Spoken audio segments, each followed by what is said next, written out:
Om Swastiastu. Nah, kembali lagi bersama saya, Iputu Ega Eriadi, dengan NIM 24110111052. Tadi program studi bimbingan konseling kelas semester 3 TK IKI. Nah, jadi di video kali ini saya akan membahas tentang korelasi dan regresi, tugas dari Pak Eka dan Prof. Dantes. Nah, tanpa berlama-lama lagi, kita akan ke videonya. Nah, apa yang kamu ketahui tentang korelasi dan regresi? Nah, jika belum mengetahuinya, mari kita akan bahas di video ini. Nah, korelasi. Korelasi adalah teknik statistik yang digunakan untuk mengetahui apakah ada hubungan antara dua variabel serta seberapa kuat dan ke arah mana hubungan tersebut. Misalnya, jika kita ingin tahu apakah ada hubungan antara motivasi belajar siswa dengan prestasi akademiknya, kita bisa menggunakan analisis korelasi. Jadi hasil korelasi biasanya berupa angka antara min 1 sampai dengan +1. Nah, jenis-jenis korelasi dapat dibedakan sebagai berikut. Dari yang pertama, berdasarkan jumlah variabel, korelasi dapat dibedakan menjadi dua, yaitu korelasi sederhana dan korelasi ganda. Adapun berdasarkan arah hubungannya, korelasi dapat dibedakan menjadi tiga, yaitu korelasi positif, korelasi negatif, dan korelasi nol. Nah, jadi dan yang ketiga, berdasarkan bentuk hubungannya, korelasi dapat dibedakan menjadi dua, yaitu korelasi linear dan korelasi non-linear. Dan berdasarkan jenis data, korelasi dapat dibedakan menjadi tiga, yaitu korelasi Pearson, korelasi Spearman, dan korelasi Kendall. Selanjutnya, adapun regresi, yaitu regresi adalah teknik statistik yang digunakan untuk mengukur seberapa besar pengaruh satu variabel bebas terhadap variabel lain, yaitu variabel terikat, serta untuk memprediksi nilai variabel terikat berdasarkan nilai variabel bebas. Misalnya, jika kita ingin memprediksi nilai prestasi siswa berdasarkan tingkat motivasi belajarnya, kita menggunakan analisis regresi ini. Selanjutnya, berdasarkan perbedaan korelasi dan regresi. Jadi, perbedaan korelasi dan regresi ini dapat dibedakan menjadi tiga aspek. Aspek yang pertama, tujuan, yaitu korelasi mengetahui ada tidaknya hubungan antara serta arah dan kekuatan hubungan antara dua variabel. Dan regresi yaitu mengetahui mengetahui pengaruh satu atau lebih variabel independen terhadap variabel dependen serta membuat prediksi nilai variabel dependen. Dan dari aspek arah hubungannya, korelasi yaitu hubungan bersifat dua arah atau simetris dan tidak membedakan mana variabel bebas dan mana variabel terikat. Dan dari regresi itu sebaliknya, yaitu hubungan bersifat satu arah atau asimetris dan jelas mana variabel bebas dan mana variabel terikat. Adapun dari aspek prediksi, yaitu korelasi. Korelasi itu tidak digunakan untuk memprediksi, hanya untuk mengukur kekuatan dan arah hubungannya. Sedangkan regresi itu digunakan untuk membuat prediksi nilai variabel dependen berdasarkan nilai variabel independennya.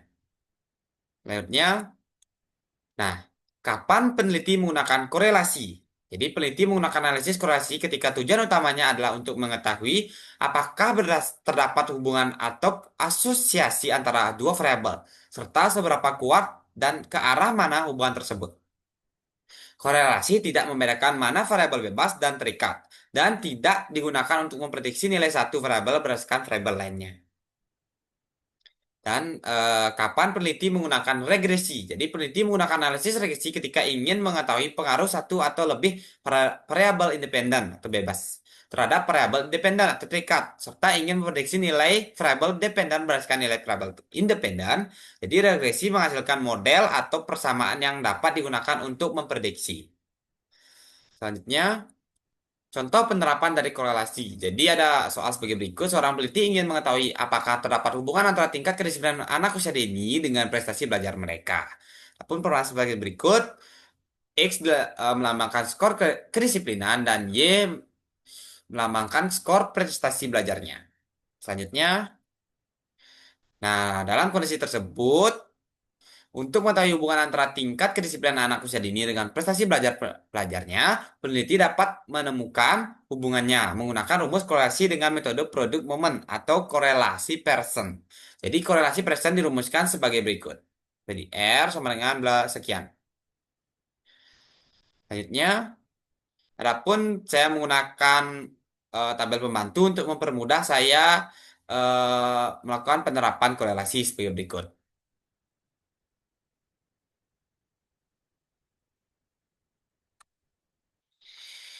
Nah, jadi di penerapan korelasi kita menggunakan rumus seperti tadi dan masukkan data dengan tabel yang saya sudah permudah tadi dan dapat dihasilkan yaitu R sama dengan 0,995. Jadi nilai dari koefisien korelasi dengan metode produk momen adalah 0,995 yang artinya terdapat hubungan yang sangat kuat antara tingkat kedisiplinan anak usia dini dengan prestasi belajar mereka. Nah, jika hasil dari korelasi ini mendekati satu, maka hubungannya itu sangat kuat. Jika hasilnya nol, maka tidak ada hubungan. Dan jika hasilnya mendekati min satu, maka hubungannya lemah. Selanjutnya,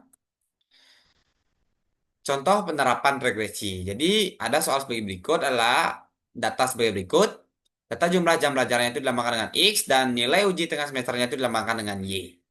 Jadi tagihannya itu yang pertama tentukan persamaan regresi linear sederhana dengan rumus sebagai berikut dan gunakan persamaan regresi tersebut untuk memprediksi nilai UTS jika seorang mahasiswa belajar selama 4,5 jam dan jelaskan secara singkat hubungan antara jumlah jam belajar dan nilai UTS berdasarkan hasil regresi.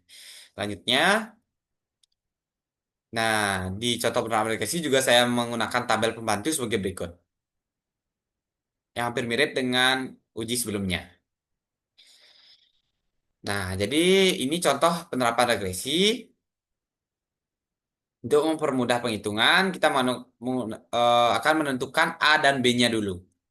Yang pertama A dengan rumus sebagai berikut, yang dihasilkan A adalah 506,0118 dan B yaitu min 78,3294. Next, itu tagihan tadi. Yang pertama, tentukan persamaan regresi nilai linear sederhana dengan rumus sebagai berikut, yaitu dijumlahkan tadi hasil dari tabel itu, hasil dari A dan B-nya, setelah itu akan menemukan Y.